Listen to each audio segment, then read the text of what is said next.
Oh, I said, here we go, and here we go. Welcome to Mary, Wieden, and you, everybody.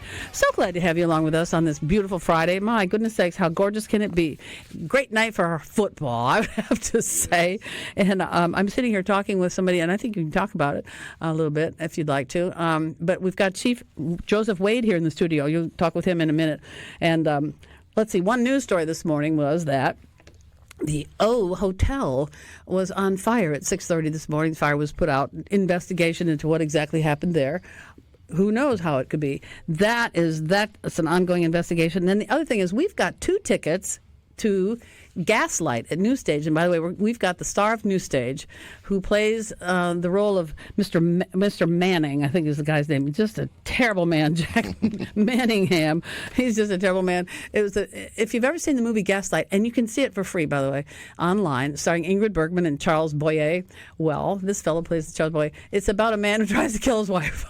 Well, not kill her, but make her crazy, and hopefully she'll maybe kill herself. It's a great Hollywood movie. Anyway, so they're coming up, and we do have 2 tickets to give away for New Stage. So before we even get into our talk this morning with Chief Wade, let's just do this. To earn those tickets, here's what the deal is. I'm saying to you, we all know who Yahya Sinwar is. Yahya Sinwar is the head of Hamas who got killed this week by the Israelis. Okay, we know that. But do you know who Yahya DaCosta is? So, Yahya DaCosta, you can call us up at 888-808-8637. You can talk to Lance on that line, or you can text at 601-879-4395. That's 601-879-4395. And, of course, for everybody else, you can watch us as we live stream supertalk.fm/Mary. So, all righty, that's how you get a hold of us, and that's how you can get a couple tickets to Gaslight, which I think will be absolutely great. And, by the way, this fellow who is the star of it, Drew Stark is his name. He was in The Diary of Anne Frank also. Yes, he was there. So anyway, that's coming up a little bit later on. So welcome, Chief. How you doing? Good morning. It's an absolute honor to be here with you this morning. You're so full of energy. I'm so glad to be here with you. Maybe it'll rub off on me. Oh, you're the one who's got the energy, I mean, I only have to have it a couple days a week. But okay, yes. You've got to go 24/7. I don't know. Yes. I can't imagine. Because you have to deal with, it's almost as bad as working in television. It's just because you're at it all the time. Yes. You don't get to sleep. I mean, you deal with things like everything from murders to flat tires, patrol cars, flat tires. Yes, it's a constant. It's a constant dealing with the media, dealing with the community, dealing with the internal, everyday, operations of the police department, dealing with the city council, the mayor's office, the state partners, federal partners. It's a constant. It's a constant. So it's a lot of moving parts, but you just have to stay focused and locked in and realize why you're doing it. And the reason I'm doing it is because of the men and women who wear the badge and gun and the community members that are dependent on me for their public safety. And you grew up in the area. You grew up in Terry, right?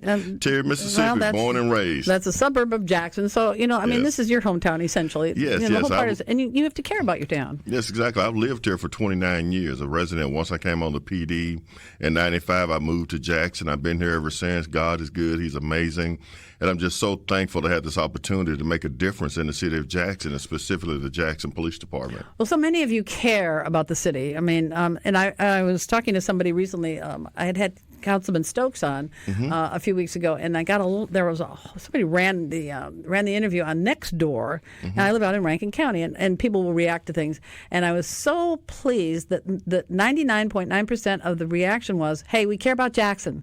We want Jackson to be a good city, our city, and all that kind of stuff." And I thought, well, that's good. And you would feel that way as practically a native Jacksonian. Yes. I mean, I was married to a native Jacksonian, and so many people, Bert grew up in Jackson. You knew that. Absolutely. Yeah, and it hurt him terribly that the city was going down. And I remember telling him when I came here in the 80s, well, I think this is going to be another Detroit, because that's where I'm originally from. And Bert said, "Oh, I know, that'll never happen." And then years later, he said to me, "You were right." And I said, "About what?" He said, "Going down the tubes." And it's got no place to go but up, and it's got to climb up. And you're a big part of that. Yes, exactly. Even like Detroit, if you look at Detroit and some other places around the country, yes, they went down, but now look at them now. I'm telling you, Look at they am now, and I think Jackson could be that same exact way with the investment that the state is making into Jackson, and we have to make that same investment in ourselves as well. And the first thing is invest in public safety in the city of Jackson. Absolutely. You don't want to go, don't go there, I'm scared of that. No, you don't want that. Exactly. So we see the state invested in Jackson. We see our federal partners invested in Jackson with grant funding to help us in our crime fighting efforts, and that's what we have to take advantage of because we cannot do it by ourselves. I like the idea that you're doing 2 people in a patrol car. I think that's smart anyway. Yes. Why has it been down to 1? Because there weren't enough people? Or Oh, absolutely. I mean, back in the 90s when I came on, yes, that was tradition. You had 2 people in a car, and it was very advantageous for safety reasons and just to be more efficient. But as the years progressed, as law enforcement became a profession that was not so popular anymore, the manpower just did not allow for that to happen.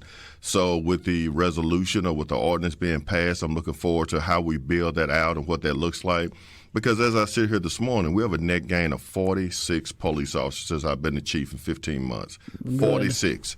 Good. We've got not only 1 pay raise, but they've gotten 2 pay raises in 15 months. What's the starting salary now? $50,000. Wow. $50,000. That is huge. When I came on, Mary, it was $23,000. Well, I was going to say it was in the 20s, not so long ago. Yeah, exactly. It wasn't that long ago. Probably the past, 10 years ago, it was 20. Yes. So they have we raised the bar. But also, like I tell my troops, I said, look, this is a give and take relationship.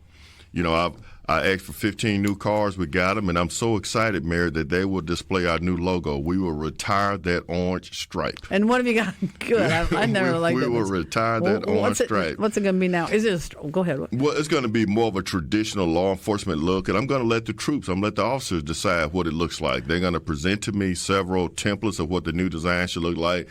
Then we're going to have a survey within the department and also let the community be a part of it. Oh, that's good. Because it's going to represent the police department. It's a new day at JPD, and those cars should represent that new day. Are they going to be black or white cars?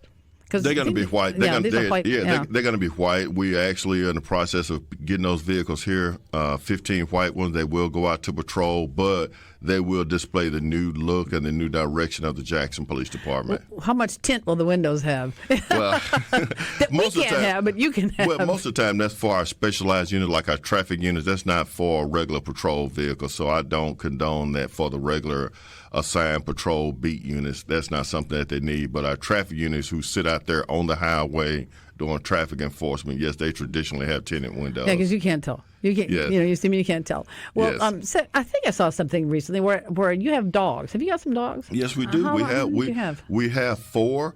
I actually just purchased one. One of them is new. His name is Orion. And what I want to do, Mary, I didn't want to just buy a dog that was just a drug dog or a dog that was just a bum dog. This is a multi-purpose dog. He does it all. He can track suspects. He can track missing persons. He can find drugs. He can search for bombs. He can do it all. And he's either a bloodhound or a Malinois. No, he's a Belgian Malinois. We have 4 Belgian Malinois, and I'm in the process of looking at our funding source to buy another dog. We have got to build out our K9 unit. Again, it's something that was not prioritized, and it has to be prioritized. I agree 100%. It absolutely has to be prioritized. We have to move JPD forward, and I'm excited about moving us forward with these license plate readers. You can just. The license plate readers. I go through a red light. Right. Well, the thing about it is that we've had an issue here in the city of Jackson with stolen vehicles. That's no secret. There's nothing, to hide that. We've had over 500 auto thefts here in the city of Jackson, specifically those Kias and Hyundais because they're so easy to steal. But to offset that, now we're going to move into the 21st century. We're going to have 16 license plate readers situated and placed around the city of Jackson. And some will even be mobile on police cars. Oh, okay. So as we ride through parking lots, we're sharing that information with Madison, Pearl, Brandon, Clinton, all of our state partners. We're going to find these stolen cars. We're going to find you as you matriculate around the city in it, and you're not going to know where they are. I was going to ask you if they're up with the lights. You don't know where. We don't know where they're. You're not going to know where they are. There's not going to be a flashing blue light. Nobody's going to say, watch out. There's going to be a stealth approach, and we're going to be monitoring every single vehicle that ingresses and egresses through that location. See, nothing wrong with that. I think that's good. I mean, there just comes a time when you have to do stuff like that. Yes, But that, if that's the way people want to act, then fine, you can nab them. Exactly, and we're going to be nabbing them. Good. Well, I'll tell you that what I've been thinking about lately in the last couple of days is there's an awful lot going on in this country. San Antonio is the latest one about Tren de Aragua, that god-awful bunch of people from Venezuela, Tren de Aragua. And yes, it's three words. Tren de Aragua. And they are more vicious. They are so nasty that the gangs in Chicago can't stand them. I saw a story on that on the news not so long ago. They've gone to Chicago. They're vicious, and they kill, they slice, they do, throw bodies in chippers. I mean, they're just absolutely vile. Yes. And I wonder if you all here, and it would be just not just Jackson, but everybody around here are clued into who they are and what to watch for, because you do have this good coalition of people with federal and state and the U.S. Attorney's Office and all that. So y'all doing anything about that particular thing? I know gangs are one thing, but Tren de Aragua is really, really bad. Well, what we have now is an intelligence unit, and they look for stuff like that, and they do intelligence bulletins within the police department, and they send them to me as well. So we know when stuff like that comes above the radar. We also have a person assigned to the Fusion Center out in Rankin County, which is Homeland Security, of course, and our State Department of Public Safety, and we're constantly communicating with our federal partners. And now we have a JPD detective on every federal task force. That's collaboration, that's coordinated efforts. But we have a major issue with gangs here in the city of Jackson. Not specifically that gang. Right. You would hope not. Not yet. These people, they're so bad, they make local gangs, like in Chicago, they can make them look like kindergarten kids. Yes. So we've identified the two gangs that are causing a major issue here in the city of Jackson. One is called the 4SK gang, 4SK, and one is called TB, Trap Babies. And they are coming out of Canton, Mississippi. They're ingressing and egressing around and about. They're nesting here in Jackson. And the one TB, they're coming from down south, Crystal Springs, Hazelhurst. We've identified who these players are, and we have arrested several of them for violent offenses here in the city of Jackson, including robbery, carjacking, and murder. So we've identified it. But the key, Mary, is that we have to first realize that we have a problem. Saying that we don't have a gang problem is not making the problem go away. You have to lean into the problem, lean into the gap, identify who they are. And again, we're working with our U.S. attorney with this gang initiative. We're not just trying to put you in jail for the weekend. We're trying to put you away for the long haul. If you're going to work as a group or as an organization and pillage our community, then we're going to treat you that way, and we're going to hold you accountable for your actions, specifically with gang activity. It will not be tolerated. There are an awful lot of vacant buildings, homes, and places like Hotello in the city of Jackson. Does that stuff invite gangs as a place to hide out? Well, not necessarily gangs. They're a little bit more sophisticated than that. It invites our homeless population. It invites people that are addicted to drugs. It invites people that are suffering from mental illness. And that's a very harmful layer to your community and to your neighborhood, because as we know, as the temperature drops, they're going to go inside these vacant homes and vacant buildings and set fires to try to stay warm.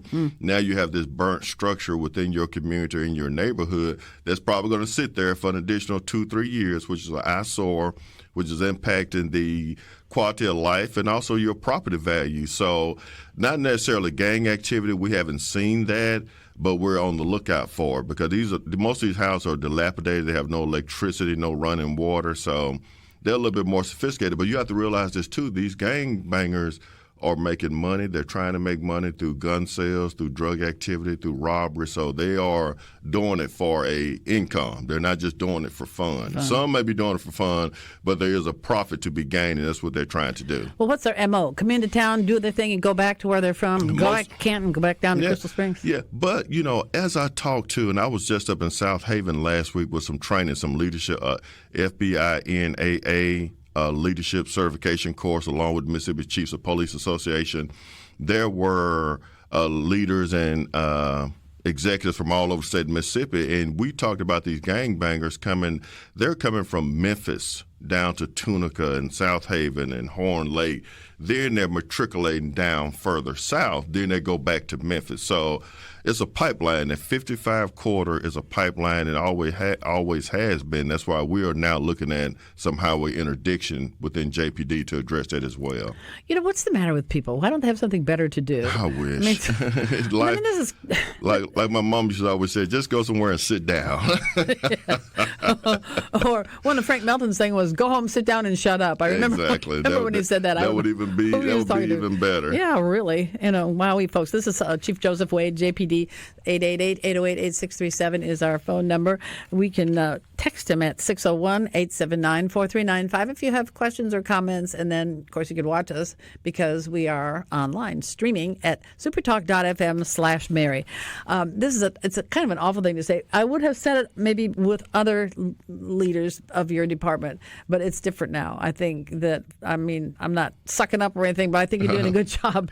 Thank you so much. I think, folks, this man has a wonderful way about him. He's gregarious. He speaks very well. But I think if you crossed Chief Joseph Wade, you wouldn't be very happy. He walks softly, carries a big stick. Yes. Is how I think that is. And so leading into the fact that we've had for the last few years about 20 murders a month in Jackson. And we're way down now. And my cynical attitude was, well, gee, what's the matter with you people out there? You're not doing your part. It's not 20, But now the attitude is, hey, something's going on here. Is it significant?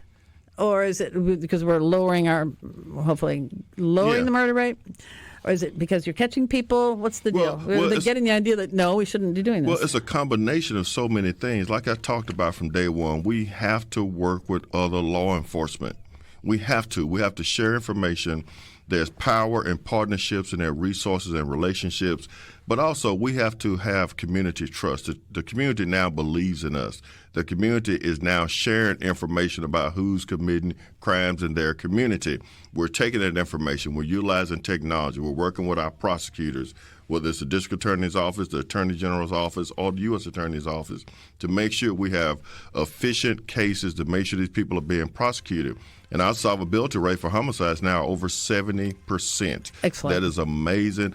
But it also shows that you have now been caught, you're in jail, and you can no longer pillage our community. I thought it was about 9:10. It's 9:22, almost 9:23. That's the music that gets us out of here. Okay. That gets you out of here, too, doesn't it? Yeah, yes, you've got to go be the chief of police. Thank you very much, Chief Joseph Wade. Lots more to talk about. Thank you when for you having come me. back. See you soon. Thank you. All right, everybody, we're going to go to the theater. We're going to go talk about Gaslight right after this. Thank you. Hey, welcome back to Mary, Wieden, and You. Now we're going to go to New Stage Theater. I'm sitting opposite a very nefarious man, the character only. But I got to ask Lance, did we get somebody for...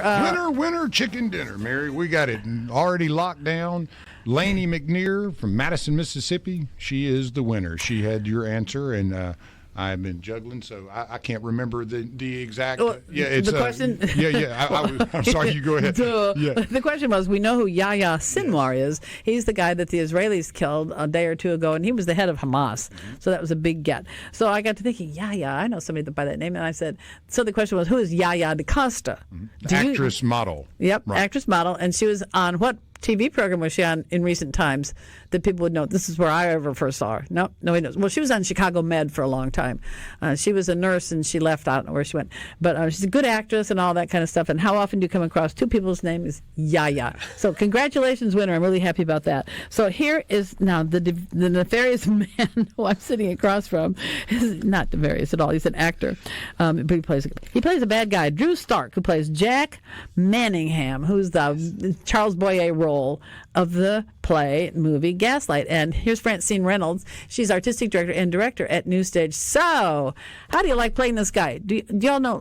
Tell the audience the story of Gaslight, essentially. Well, the play takes place in 1880 in New York. And we're husband and wife, and it seems like we're a loving couple. Yes, and they're newly married and all that. Newly married and happy, and what can go wrong? Exactly. And so it's a psychological drama where where Well, you manipulate your younger wife, and so one difference, Mary, about this is Gaslight takes place in England in the movie, but this takes place in New York City. This is a new adaptation of Patrick Hamilton's play by Stephen Dietz, and he's done a great job. And one thing he's done is he's condensed it a little bit from the original Broadway play, because back then in 1938 they were much longer, right? I don't think our audiences would deal with 3 hours of this. But I mean, so it's efficient, and it's the same story of the original play, a little bit different than the movie. So it's very interesting to see how they compare. But it's the same thing. It's a man who seems in all aspects very charming and loving and all that. And then you see the twist. And what's interesting is to see how Bella deals with that twist and how she comes out of it, and how the maids and the maids, that sounds so, but how they deal with this man who's manipulating everybody. And then this police detective comes in, retired police detective in this play, and things kind of shift. So it's real kind of spooky and, suspenseful. Well, the man, as it turns out, that's not even his name. I mean, he fake name and all this kind of stuff. So, Drew, you have such a long bio. It's a wonderful bio. Last maybe we saw you was when you were in the Diary of Anne Frank. You might have been here after that, but you were in Diary of Anne Frank, which was a wonderful production, by the way. Thank you. But you've also been in The Secret Garden, Elf, Bright Star, Sweet Potato Queens. That's really cool. Who did you play in Sweet Potato Queens? George. Who is George? George, he was one of her friend. A good friend. Yeah. A good friend. Yeah, a good friend. Yeah. Jill Connor Brown's friend in real life, but yes. and kind of different, but in the play. That was fun. Murder on the Orient Express, and then other things like 42nd Street, Seven Brides, Damn Yankees, Annie. I mean, my gosh, where are you originally from? I'm originally from Starkville, Mississippi. And where do you live? I'm currently living the gypsy life. Oh, okay. So just from play to play, Exactly. Do you ever, in the middle of you're in the middle of a drama or whatever it is, in the middle of something, and thoughts or words come in your head from another play altogether, like, does that ever happen? How do you keep it all separate? Not necessarily from another play, but I mean, I think it happens to every actor. Yeah. You can go up on a line, and then I think it's just part of to take a breath and to reinvest in the moment, and those words sort of will come to you. But so how do you get rid of them? Like, I can't be saying that. That's it's nanoseconds, I'm sure. If your mind plays games on you. Right. Well, I think it's all about just taking the breath and really centering yourself on the moment, on what you are, and what you're focused on. So that's not going to. That's really not going to happen. Well, what's funny is Drew was. It's real funny actually, because Drew was just in Noises Off. We just did Noises Off at the theater, and Drew was in that also. And this is just such a totally different character. And in real life, Drew is so sweet and nice, and so it's real. I don't like him. So it's real. Yeah, fun. he's a bad guy. Yeah. By the way, the movie stars Charles Boyer and Ingrid Bergman, and I'd forgotten that. What's her name? Murder, She Wrote. Angela Lansbury is in it as well as one of the maids or the main maid or something like that. The young maid. It's her maid. first. It was her first breakout in film. Because she was. Because this is because there were two films. This is the 1944 film that you're talking about that Ingrid Bergman was nominated for an award. I can't remember if she won or not, but she was nominated for an Academy Award. And Angela Lansbury was she was only 18 at the time. So. She looked older. Yeah. She always looked older. But that's the version I saw for free. I just Googled it and found it through. I found it through YouTube. You see it for free. And I had seen it when we used to have TCM here on the regular whole level of stuff. You could see all these movies, but then they moved up to another level, and you'd have to pay more money, which I'm not going to do. So I don't see those movies anymore. I mean, you can see so many of them on YouTube. But I did go back and watch it a few weeks ago, and I thought, ooh. And I hadn't seen it in a long time. I had forgotten how it ended, and I'd forgotten just so much about it that he, the character, had murdered his first wife, I guess. He murdered somebody before he came there, didn't he? In the film, he murders the mother or the aunt. Well, she finds out she doesn't know it's her right. mother, but Right. in the play, there's really not a relation. Correct. In the original play, He's but just- he is a he's a bad guy. He does murder somebody, Well, but not in the play. Prior to the events of the play. So how do you do things like, say to your wife, where's that key that I gave you the other day? And, and then she's, what key are you talking about? Everything's cool, right? Oh, maybe I forgot. Well, it's been a lot of fun to work with Francine and to really delve into the subtext of what you're saying. And I think what was an interesting quote from Alan Rickman, who's known to be playing villains, is you can't think of yourself as the villain. You have to just think about what you want. And there's certain things that Jack wants. And now that may be different from what other people want, but it's you can't play yourself as the villain. You just have to be really specific about that what you want in the scene, how you want to manipulate the people around you, and. The term gaslighting comes from this play. I mean, to gaslight somebody, to psychologically manipulate them to believe what isn't true is true, and that they're responsible or they don't know what's going on. That comes from this play that was written in 1938. Well, what I was seeing is, at first the lady's he's innocently asking her where this thing is, and she's innocently, gosh, I don't know, no big deal there.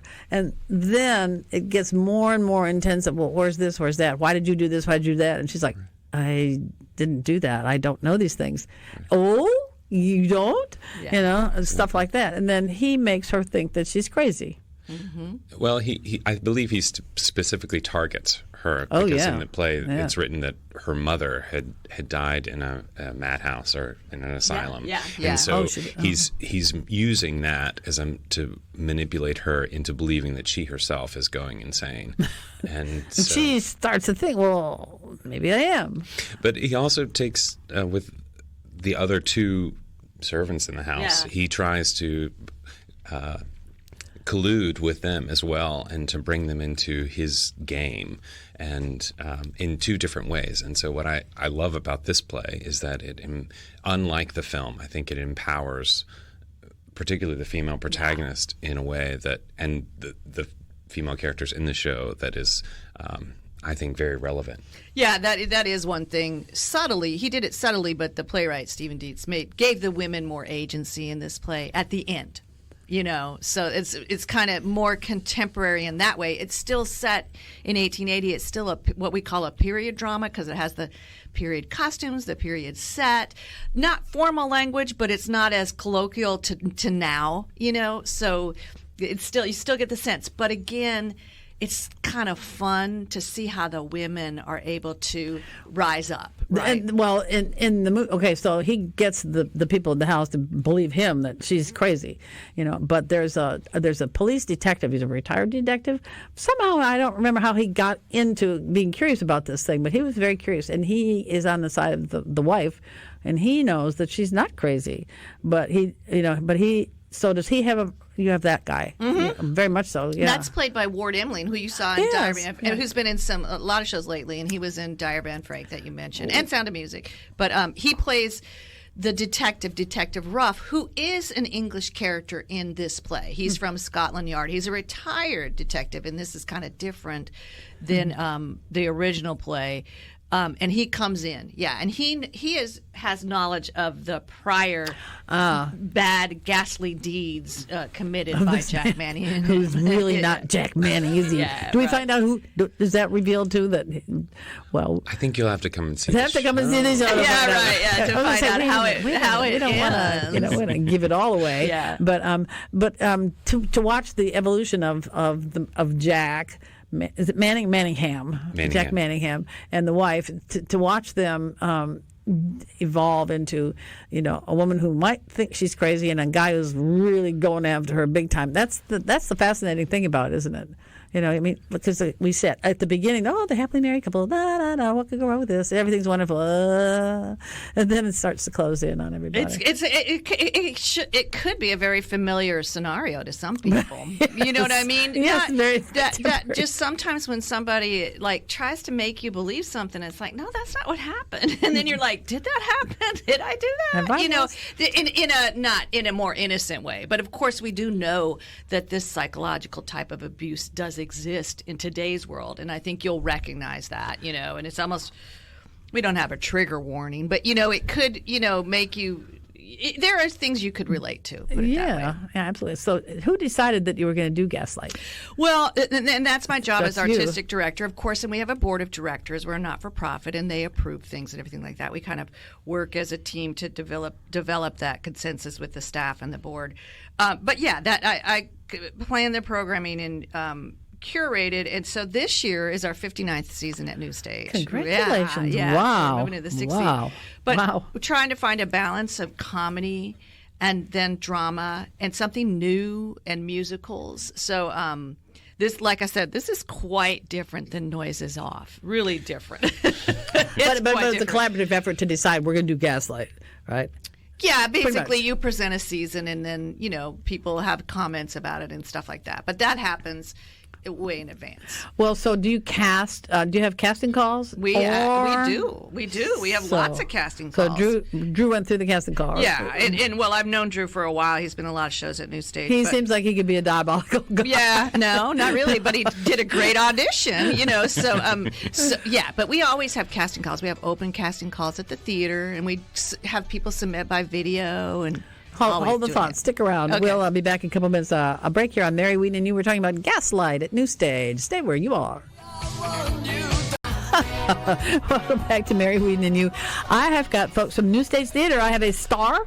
His name is Drew Stark. He plays a man named Jack Manningham, who's a nice guy at first. He's a real sweetheart. He's the groom in Gaslight. And Francine Reynolds is the artistic director at New Stage Theater, and she's also directing this one, too. You direct a lot of them, don't you? I mean, yeah, usually about 3 shows a year. 2 to 3 shows a year. It's part of my job. Requirement. Well, that's pretty good. As artistic director, what is artistic? What does that mean in play talk? Well, so you have the director of the play who, gets all the staff together, gets it all together, and has the overriding concept for the production. What's great about theaters is a huge collaboration effort. Like right now, I have one person designing both lights and sound for the show, which is kind of cool because he has, and his name is Alberto Mezza, he's on our staff, and he has an idea about the play that really gels together with the lights and the sound. So you work, and he's bringing a lot of ideas, which is so much fun. But that's what the director does, and of course directs the show, the actors in the show, and the technical aspects of the show. But as artistic director is both artistic and administrative. It's doing a lot of hiring, a lot of planning for the season, that type of thing. Well, but you have obviously input into all the production that's going on. It's like, well, okay, you don't direct everything, but you might have some ideas, input for other plays. Think of it as producer. You know what I mean? When you're the producer in the sense that you're pulling all of the things together, and then hoping that everybody else implements those things. Well, so Drew, how long have you been doing plays, and do you want to do any films or anything on videotape? Are you strictly live action?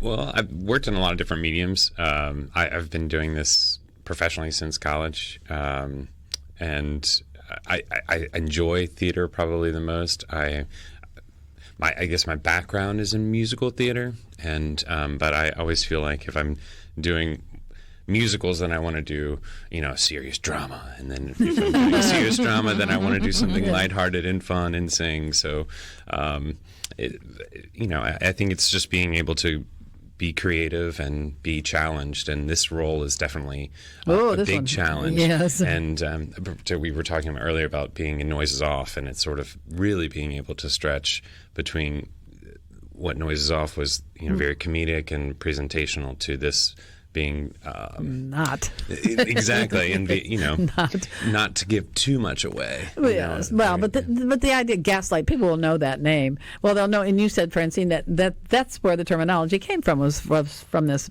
play, movie. People will know Gaslight. the name, but they won't know how it. And especially in this production, they won't know how it all plays out. Like what happens to her? How does she either succumb to his manipulations or overcome his manipulations? So Yeah, if you're being gaslighted, you can't say gaslit, whatever. If somebody's gaslighting you, somebody's trying to make you think that maybe you're crazy and there's something wrong with you, and when there isn't anything wrong with you. Or invalidating your opinions, or invalidating your everything. Everything. Yeah. You thought you were living this great life, and all of a sudden somebody's telling you, no, you're completely wrong about everything. Mm-hmm. That's kind of how that is. But the thing about plays, I've never done that. I've done video.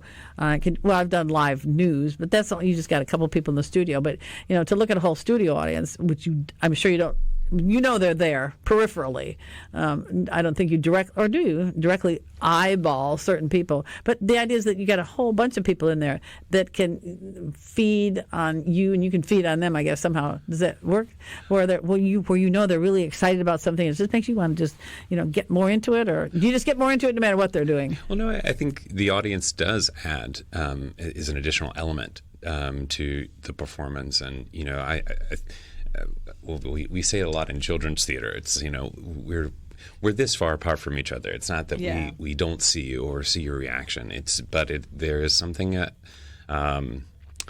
ephemeral about, a theatrical production, and all being in the same room and creating something that's new and live. And live. That's the thing. So I would think it might make you crazy to do a film just because other people don't necessarily come from theater. You don't have one take. I mean, you are a one taker because that's it. You have that one chance. But a lot of film people, if I blow it this time, 2-3 more takes, I don't get it. I would think that if you were on a movie set and involved in something like that, that almost might make you crazy. It's like, hey, get your stuff together. Well, it's so much about what the camera sees. I think in the difference between film and TV. Film and live theater is, what is the camera looking for? Film, the vessel or whatever is the camera. I mean, the camera is telling the story in film. In plays, it's the playwright's story that's being interpreted by everybody else. Do you know what I mean? That's the the message, so to speak, is from the playwright. Then the actors are doing it, and that's. You get pictures on stage, but it's quite different than pictures on film, right? Mm-hmm. And that's what directors, think about the composition and how everything looks, but it's not the overriding thing. It just depends on the type of play. Have you ever worked in film at all, or in TV productions at all? As a casting director for a number of years here, locations casting director. Oh, really? Yeah. So and I've been a production coordinator on film. And Drew's right. I mean, you do, and you're right. I mean, you have the opportunity to fix whatever mistakes. Right. In theater, you can't go backwards. You have to go forward, and that's kind of the fun. It's like volleying. It's like a tennis game. You have to keep the ball in the air. Or it's like ice skating, because I've been an ice skater. If you fall, you don't say, "Oh, it's the end of the program." Nope, you just get up and go. You just get and go. I mean, or like that's in the past. Off I go. Like a piano recital where if you make a mistake, you can't go backwards. I used to do this as a kid. I was like so nervous all the time. And I'm trying to fix the mistake, and then you get totally messed up. Absolutely. You got to go forward. You got to play. In a play, you got to play, and that's I think why you see these big stars who go back to Broadway who had never really done it before, but they love the allure of feeding off of the audience. The audience really does, inform the production. Do you know what I mean? You do react, not so much like, oh, I'm not going to do the play as well because the audience doesn't really respond tonight. But you do. It's magic. You got to keep. You can't just say. You can't just take a break and say, "Hey, now come on out there, get into this." Turn off your cell phone. Yeah, please. Oh yes, those cell phones. I mean, they're wonderful to an extent, but so what's going on in there? Are you doing something in there? Something in there, Lance? No, I'm just listening, enjoying the conversation. Got any questions for us? Because usually you do. Let's see. What is this? What are some of these comments here? Let's see. Well, we had a couple related to the ticket giveaway. Okay. Yeah, we gave away. Yeah, we gave away 2 tickets. Good. Well, yeah, we gave away 2 tickets. He said there's a woman. Laney McNear from Madison, Mississippi, is our big winner. Yep. Yay, Laney. Yeah, the question was, we know who Yahya Sinwar is. He's the guy who was the head of Hamas that got taken away from this world by the Israelis this week. So the question was, to win these tickets, who's Yahya DaCosta? Yahya DaCosta is an actress, and she played a nurse for quite some time on Chicago Med. Oh, was she on another show?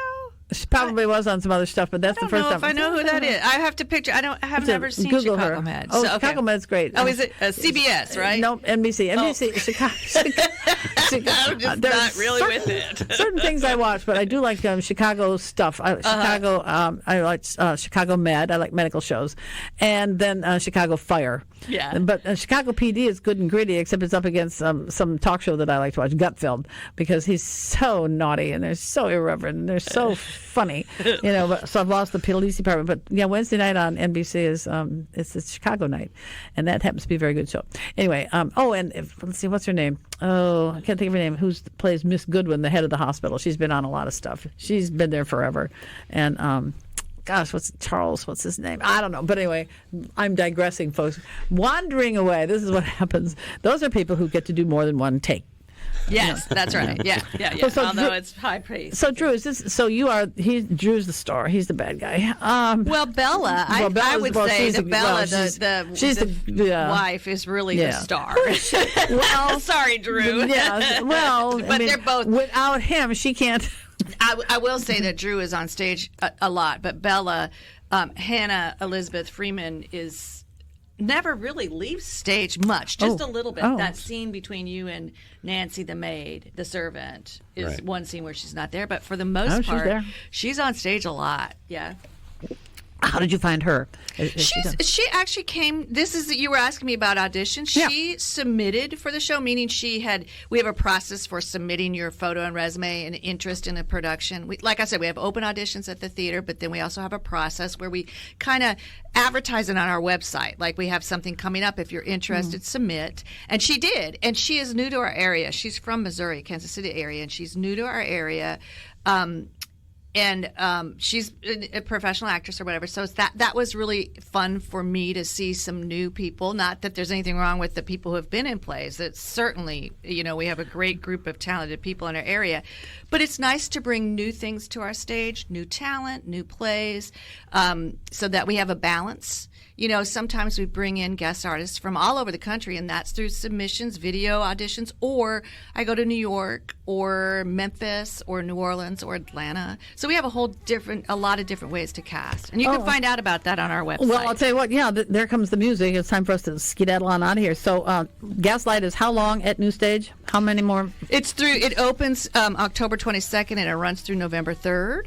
And the running time is a little less than 2 hours. So for people who are interested in that, the show time on weeknights, Tuesday through Saturday, is 7 p.m., Sunday at 2. And we have a special 1 p.m. matinee for people who don't want to drive at night or who are free during the day on Wednesday, October 30th. 1 p.m. matinee. We'll have coffee and that type of stuff. Website is newstage.com? Newstagetheater.com. Okay. Theatre. Ah. And we have a special Pay What You Can night next Tuesday, October 22nd. You can pay what you can. Thank you very much, both of you. Thanks an awful lot, Drew, Mr. Jack Banningham.